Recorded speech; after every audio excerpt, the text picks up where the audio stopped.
Nancy Pelosi has been enabling sexual predators for decades.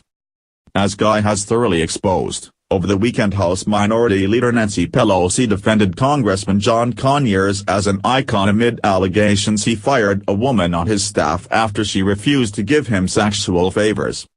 Over at Vox, Pelosi is being called out as the ultimate enabler of sexual harassers and abusers. That woman. She's also being held accountable as part of the reason why women don't come forward more often when they are victims of sexual misconduct.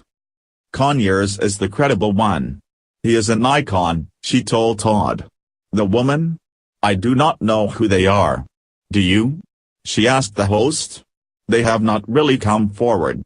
The woman came forward 3 years ago, dogging her case through an opaque process in Congress that bars her from speaking about it.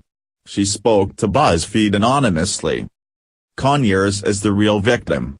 Pelosi is withholding judgment until Conyers gets due process, she said. But Conyers got something better than due process.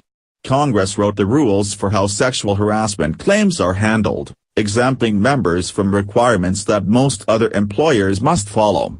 The woman, meanwhile, got less. She didn't have a right to free lawyer. She couldn't speak about her case. And it took months. Then she couldn't find a job on the Hill. I was basically blackballed, she told BuzzFeed. There was nowhere I could go.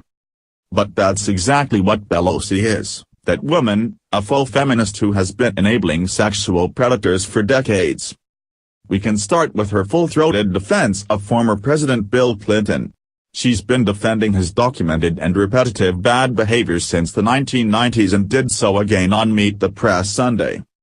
During her time as Speaker of the House, Pelosi ignored disgraceful sexual harassment by former Congressman and San Diego Mayor Bob Filner.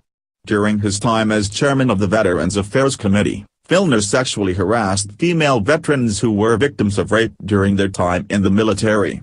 He knew about their vulnerable positions and took advantage of them. He offered them help in return for dinner dates. A total disgrace and gross abuse of power.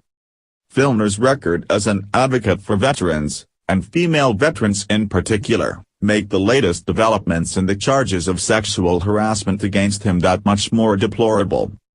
3 more women this week, 2 survivors of military sexual assault and a nurse who cared for a female veteran, came forward with allegations that they were sexually harassed by the San Diego mayor and former 10-term congressman.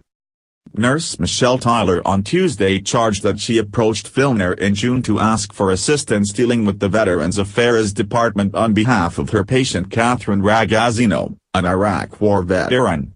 Filner made it very clear to me that his expectation was that his help for Catherine depended on my willingness to go to dinner with him, spend personal time with him and be seen in public with him, Tyler said, with high-profile attorney Gloria Allred at her side. 2 other women, meanwhile, Air Force veteran Eldona Fernandez and Army veteran Jerry Tindley, also came forward with stories of unwanted advances from Filner.